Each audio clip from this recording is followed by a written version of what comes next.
हजुर नमस्ते। म अनुभवी गोपाल वैद्य। म आज हजुरहरूलाई चाहिँ भन्नु पर्यो चोरीफाइको औषधिको बारेमा भन्ने गइरहेको छु। र सहर बजार गाउँघर जता पनि जाँदाखेरि र मसँग पनि आउने बिमारीहरू धेरै चोरीफाइको आउने भएको हुनाले म चोरीफाइको औषधि सबैले बनाएर खान सक्नुहुने छ र सबैले चाहिँ बनाएर खान सजिलो होला भन्ने हिसाबले म चोरीफाइको औषधि चाहिँ बताउँदैछु। पहिलो कुरो हजुरहरूलाई जडीबुटी चिनाउनु पर्दाखेरिमा हामीले चोरीफाइमा यो केसर मिसाउनेमा यो ओरिजिनल केसर र डुप्लिकेट केसर यस्तो हुन्छ।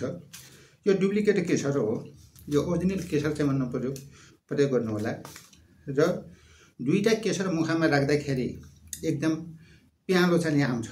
यो हल्का चाहिँ रातो रसाय मात्रै हुन्छ र यसको टेस्ट चाहिँ अर्कै हुन्छ र लगभग चाहिँ भन्नु पर्यो सुर्तीको खार जस्तो आउँछ। यो चाहिँ राम्रो मध्येको एक नम्बरको केसरको।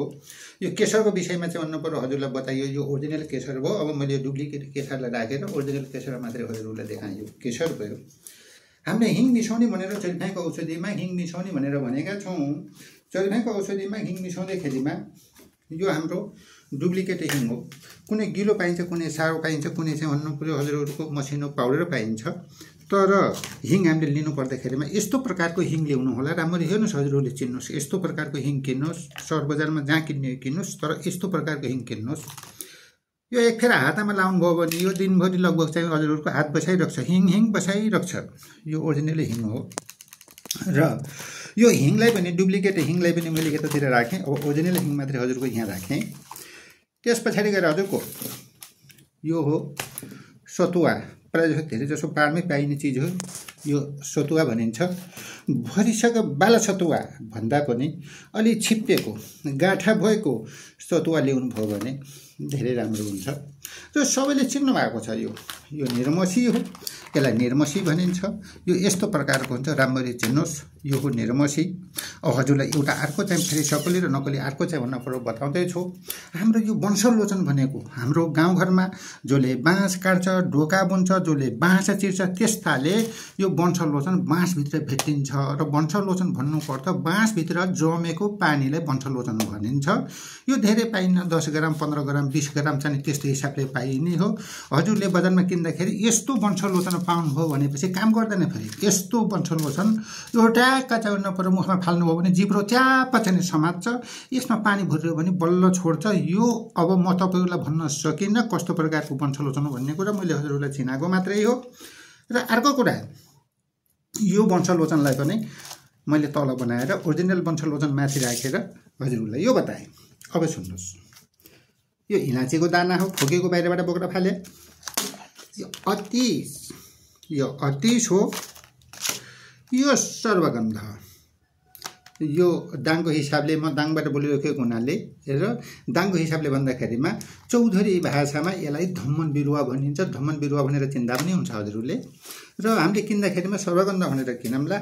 लगभग यो सर्वगन्ध मात्रै पनि हजुरले चोरीफाइको रोगीलाई खुवाउनु भयो भने लगभग चाहिँ नियमित रूपले खानुभयो भने नियमित रूपले रोकथाम गर्ने काम गर्छ र निललाई पनि प्रशस्त ल्याउने काम गर्छ। अब र हजुरलाई अर्को कुरा बताउनु पर्छ।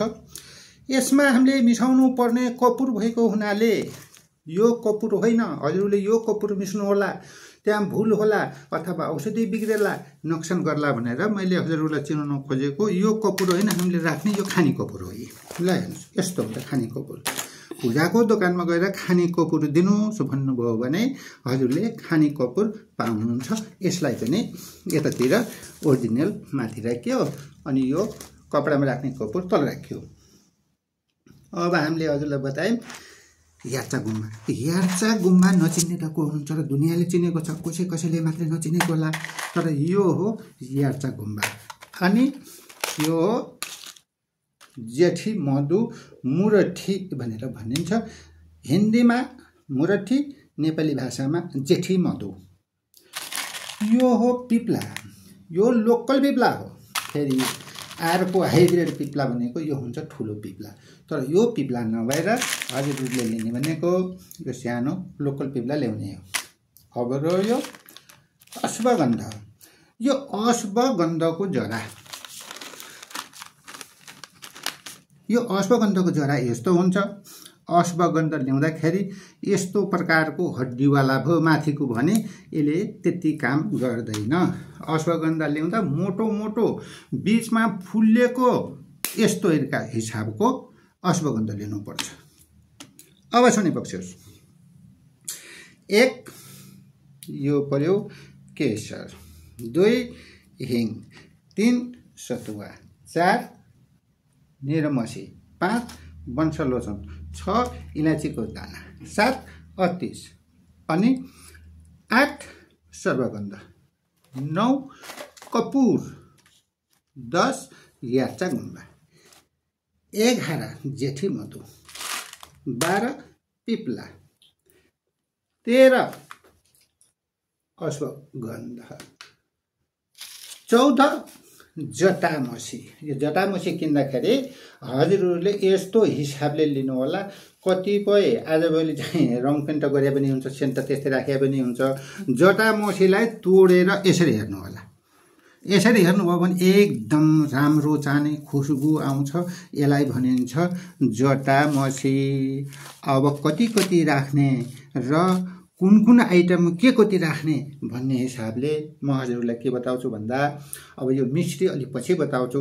यिनी सबै जडीबुटीलाई हामीले कुटेर पिसेर चूर्ण बनाइसकेपछि केशर लगभग 2 ग्राम जति अनि मिश्री यो औषधिको बराबर भन्दा डबल मिश्री राखेर बिहान दिउँसो साँझ दिनको 3 पटक मनतातो पानीको साथमै चरीफाइको रोगीवालालाई खान दियौँ भने हाम्रो चरीफाइको रोगी कस्तो कस्तोलाई सन्चो गर्छ त भन्दा 1 नम्बरमा हरदम टाउको दुख्ने अथवा कपाल दुख्ने या पुरा टाउको दुख्ने, आँखा घुमेको घुमे गर्ने, रिङ्गाटा चक्कर आउने, चक्कर आएर मुर्छ पर्ने, पोल्टिसकेपछि मुखबाट रियाल फिनहरू छोड्ने, त्यस पछाडि गएर हजुरको कोही त हात खुट्टा फर्काएर थरथर काम्ने,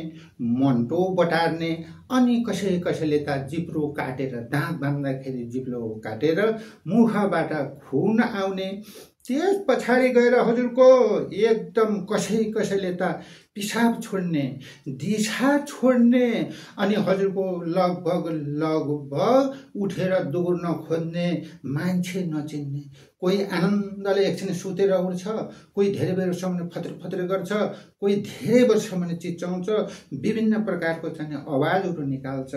यस्तो प्रकारको चोरीफेको रोगीलाई हामीले यिनी चिजहरू सरल जुटाएर हजुरले जुन ठाउँमा बस्नु भएको छ, जहाँ बस्नु भएको छ, गाउँमा बस्नु भएको छ, सहरबाट मगाएर खानु, सहरमा हुन्छ चोरीफै, छाडे रोग, मिर्गी, पुल, जे भने पनि नाम एउटै हो। यिनी औषधि जुटाएर खाएर हेर्नुहोस्, भएन भने भन्नुहोस्, म तपाईँहरूलाई चोरीफैको लागि फेरि औषधिमा आफ्नो हातले बनाएर हजुरहरूलाई कुन ठाउँमा पुर्याइदिनु पर्ने हो ठेगाना दिनुहोस्, त्यो ठाउँमा चाहिँ म पठाइदिन्छु। हजुरलाई पाइने स्थान भन्नु पर्दा दाङ घोराई शिवर बढाएर 13 नम्बर हलो टाढोतिर जाने बाटो, नयाँ बसपाराको पश्चिमपट्टि 98 5 78 31 007। हस्त नमस्कार।